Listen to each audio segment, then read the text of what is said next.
Cosa ti ha portato da una serie di romanzi nel mondo negli anni della tua generazione a un romanzo ambientato nel 1958 con un protagonista allora trentenne? The first inspiration for Expo 58 was the first time I glimpsed the Atomium in Brussels.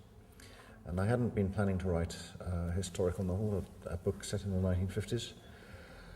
But I was very impressed and very moved by this building, very interested by the stories which the Belgians started to tell me about Expo 58 and how much it still meant to them in the history of the post-war history of their country. It immediately became something I wanted to write about. It immediately struck me as an interesting setting for a novel which nobody had used before. So I didn't choose the 1950s, the 1950s chose me. I had to set the book then. Mm-hmm.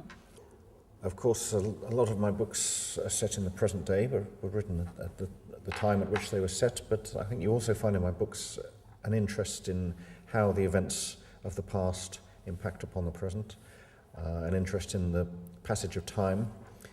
And so, as a writer and as a person, I'm getting more and more interested in prehistory, the era before I was born, before I can remember. And so Expo 58 is maybe the first little gentle step I'm taking into an unknown country at a time before I was born. In questo romanzo c'è stato anche un cambiamento di tono rispetto al tono dolente degli ultimi romanzi, The Terrible Secrets of Maxwell Simms and The Rain Before It Falls, perché qui siamo in un territorio che è quello della commedia. E hai sentito il bisogno di ritornare su un registro più leggero? It wasn't a decision. It was something I found was happening as I began to write the book, and it surprised me as much as it surprises you. But it was a very pleasant surprise because really I haven't written comedy as light as this probably since some scenes in La Banda dei Brocchi. And, I think it's because a lot of what I found when I looked back at Britain in the 1950s from the perspective of today seemed ridiculous, seemed absurd, and the behaviour of the British abroad at Expo 58 seemed funny to me, funny and incongruous, and worthy of comedy. So it was the setting and the subject that determined the tone of this book. I had no idea what kind of book I was going to write when I started it. Ci sono alcune cose che mi hanno molto divertito. Io sono un appassionato di serie TV inglesi degli anni 60.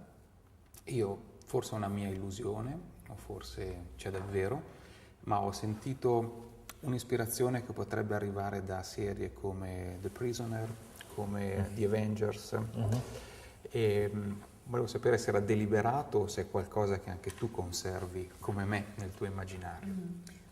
No, that's an interesting point of comparison and quite accurate, I think. What you find in those shows is a kind of playfulness.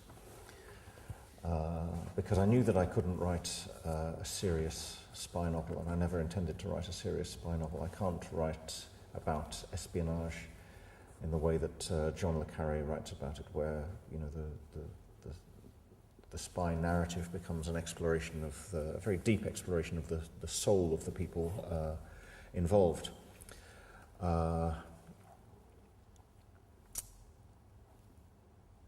A more direct inspiration is the British comedy films of the 1950s, which you probably, you might not be familiar with. I don't know, there's one in particular called I'm All Right, Jack, which stars Peter Sellers when he was very young.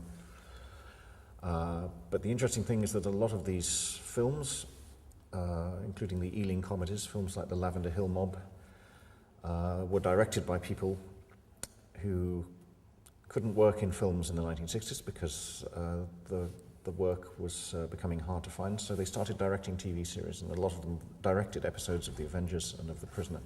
So there is, now that you've mentioned it, a continuity, a direct continuity between the British comedies of the 50s, which inspired this book, and the TV series of the 60s, which you mentioned. The other great and direct inspiration, of course, is Alfred Hitchcock, and really the lighter films of Alfred Hitchcock, the British films he made in the 1930s, and also North by Northwest with Cary Grant, where what I like about Hitchcock's approach to narrative in these films is the idea of the MacGuffin, the kind of the secret which is at the centre of the espionage story, which is really not important, which is just an excuse for intrigue and for mystery and suspense. In North by Northwest, it's a little reel of microfilm which is being smuggled out of the country in a statue, and in this book I make that even more comic in a way by having a different way by which the spies communicate with each other.